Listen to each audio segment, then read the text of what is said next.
Salut tout le monde, j'espère que vous allez bien les amis, on est parti.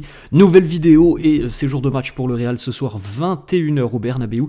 Les Merengues affrontent Villarreal, dernière journée de Liga avant la trêve internationale. Une équipe de Villarreal les amis, comme on l'a dit tout au long de la semaine, qui est une équipe redoutable. Villarreal a remporté déjà 5 de ses 7 matchs de Liga cette saison. Pour le moment, le sous-marin jaune est 3e au niveau du classement, 2 points derrière le Real. C'est une équipe très bien équilibrée qui véritablement a beaucoup aussi de potentiel offensif. C'est des joueurs très percutants vers l'avant comme Nicolas Pepe par exemple du côté du sous-marin jaune, et il y a beaucoup de qualité sur toutes les lignes, donc c'est un sérieux test pour le Real de Xabi Alonso aujourd'hui. Une semaine, on le rappelle, après avoir été giflé par l'Atlético. C'est un test très important pour le Real. Les unes des quotidiens madrilènes. Le quotidien AS qui titre Lamine Hola y Adios. Lamine Yamal a rechuté de sa blessure au niveau du pubis. Encore une absence de 2 à 3 semaines pour Lamine Yamal, et du côté de Barcelone, on commence à douter de la présence à 100% de Lamine pour affronter le Real dans quelques semaines maintenant. On verra bien comment la blessure de Lamine évoluera, parce que c'est vrai que là c'est un peu problématique pour lui. Il a rejoué face au Paris Saint-Germain et hop, déjà la rechute pour Lamine Yamal. En ce qui concerne le Real, les amis, c'est en haut. Proposito de Enmieda, on en parlera dans quelques instants. Le Real va chercher à retrouver un petit peu ce qui a fait défaut la semaine dernière face à l'Atlético, face à une très belle équipe de Villarreal, vaillante équipe de Villarreal. La une du quotidien Marca qui titre Xabi Sierra Filas. Xabi a clos le débat, a clos les polémiques depuis quelques jours en ce qui concerne Valverde et autres. Alors certains vous annoncent aussi Rodrigo, où on regardera les déclats de Xabi Alonso dans quelques instants. On peut féliciter Kylian Mbappé, élu joueur du mois de septembre en Liga. Félicitations à Mbappé. Regardez d'ailleurs la carte pour ceux qui jouent à IFC, la carte de Mbappé, donc boostée pour le mois de septembre. On peut rappeler entre autres, les amis, le mois de septembre de Kylian Mbappé. Alors là, c'est toute compétition confondue. C'est pas uniquement en Liga, mais toute compétition confondue. 8 matchs, 12 buts, une passe D, un but à chaque match, un hat-trick, 6 trophées d'homme du match en 8 matchs, c'est quand même plutôt pas mal. Parmi l'équipe type de la semaine en Ligue des Champions, joueur du mois du Real et joueur du mois en Liga. Voilà, c'est difficile, je pense, de faire mieux que ce mois de septembre de la part de Kylian Mbappé. Et autre petite statistique assez folle, les amis, le 16 septembre, donc c'était il n'y a pas longtemps, il y a une grosse quinzaine de jours, Kylian Mbappé a atteigné la barre des 50 buts sous les couleurs du Real Madrid. Nous sommes aujourd'hui le 4 octobre, il n'est plus qu'à 3 buts de la barre des 60. Voilà, c'est énorme, 7 buts en 3 semaines à peine pour Mbappé sous les couleurs du Real. Et on le félicite aussi, vous l'avez compris les amis, Mbappé est le joueur du mois du côté du Real pour le deuxième mois consécutif. Félicitations à Kiki qui était nommé aux côtés de Militao, de Mastantuono, de Vinicius et d'Arda Güler. On a 2-3 petites photos les amis de la séance d'entraînement de la veille avec, regardez, notamment l'échange viril entre Dean Huijsen et Franco Mastantuono. Les petites photos aussi en salle de musculation et en salle de gym tout simplement. On voit Vinicius, on voit Kylian Mbappé juste derrière et Arda Güler. Potentiellement d'ailleurs le trio qui pourrait animer l'attaque madrilène cet après-midi face à Villarreal. On regardera une compo d'équipe probable dans quelques instants. Autre information très positive, les amis, Trent était de retour à l'entraînement hier. Alors il n'a pas participé à la séance collective, mais en tout cas il était de retour sur certains exercices et on l'a vu aussi en salle de gym. Plusieurs médias annoncent que l'anglais devrait être disponible dès la fin de cette trêve internationale, donc ça ne serait tardé une dizaine de jours, 10-15 jours, l'anglais devrait faire son retour. Petite photo repostée par Vinicius sur ses réseaux sociaux, et ça c'était en milieu de semaine lors du long déplacement, enfin même en début de semaine lors du long déplacement du côté du Kazakhstan à Almaty. Voilà la petite photo où on retrouve pas mal de joueurs dans la chambre, je suppose, de Vinicius. Ils sont tous en train de jouer à IFC. On poursuit les amis, on a les déclarations évidemment de Xabi Alonso en conférence de presse hier, questionné notamment sur le moral de l'équipe, des troupes après la défaite face à l'Atlético. Et il nous dit le moral après cette défaite, on n'a pas un moral qui est trop haut, on n'a pas un moral qui est trop bas, on est bien équilibré. On essaye de gérer tout ce que l'on peut gérer d'une manière efficace pour aussi que notre performance le soit. Voilà, ce qui est arrivé, ça arrivera certainement encore. On ne doit pas oublier, mais on doit essayer de capitaliser là-dessus. On espère quand même qu'on ne reprendra pas des gifles comme ça.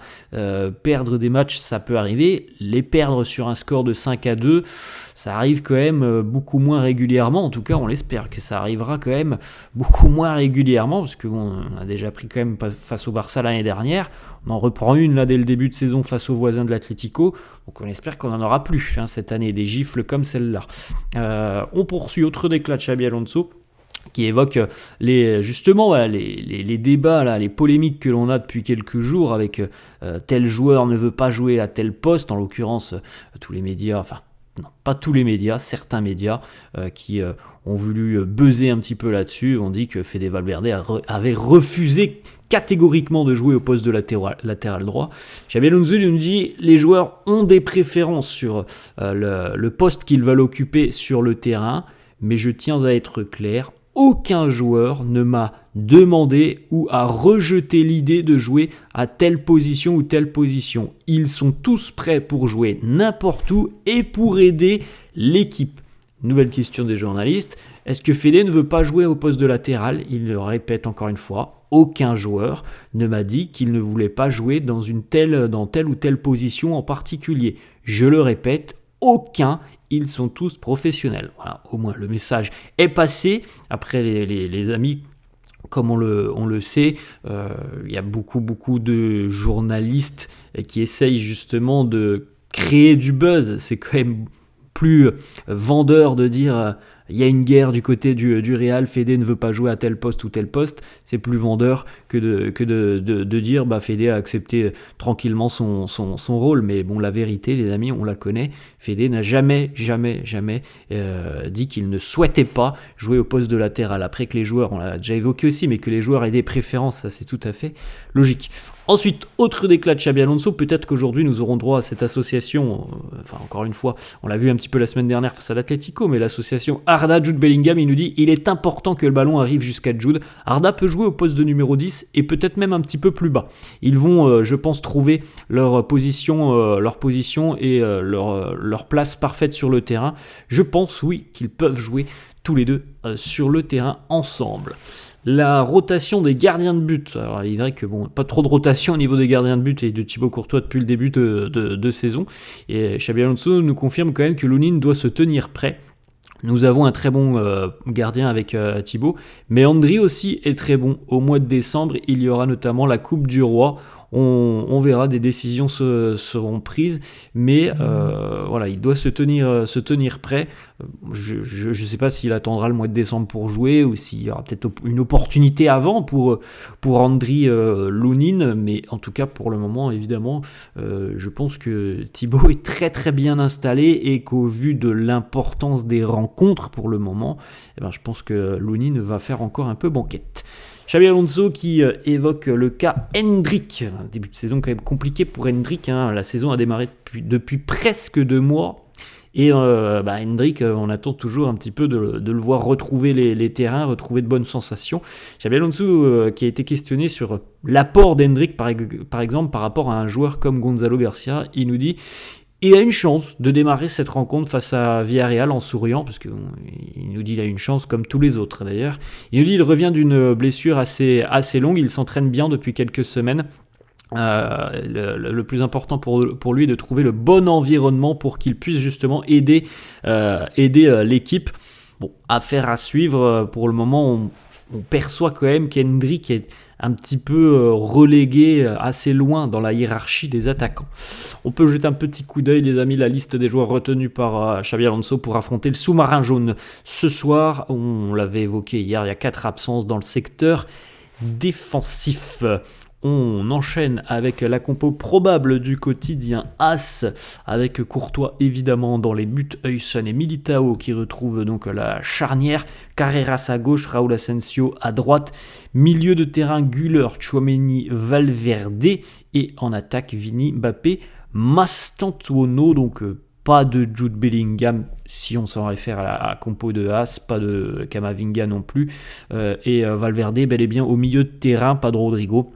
Après les amis, on va encore le répéter, mais on est surpris très régulièrement par les... Enfin surpris, il y a des choix et c'est jamais ce que l'on nous propose en compo, sur les compos des médias. Donc on peut avoir encore une fois des surprises par rapport à la compo d'équipe qui tombera aux alentours de 19h30. Marca annonce là aussi que Huijsen et Militao vont démarrer la rencontre en tant que titulaires en charnière. Autre information qui concerne la trêve qui arrive, les amis, des sélections nationales. Jude Bellingham, plutôt une bonne nouvelle. Jude va rester à Madrid. Il n'a pas été appelé par Thomas Tuchel. Bon, peut-être parce que aussi il revient tout juste de blessure. Il est peut-être un peu en manque de rythme. Tant mieux pour le Real.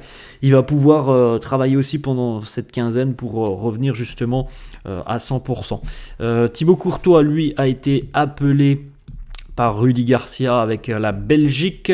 Franco Mastantuono est appelé par Lionel Scaloni, le sélectionneur de l'Argentine. Arda Güler est présent aussi avec Vincenzo Montella et la sélection turque. Voilà les amis, la fin de cette vidéo, j'espère que ça vous a plu. N'hésitez pas comme d'habitude à lâcher un petit pouce bleu, n'hésitez pas non plus à vous abonner à la chaîne. Je vous souhaite une très bonne journée et je vous dis à demain. Ciao.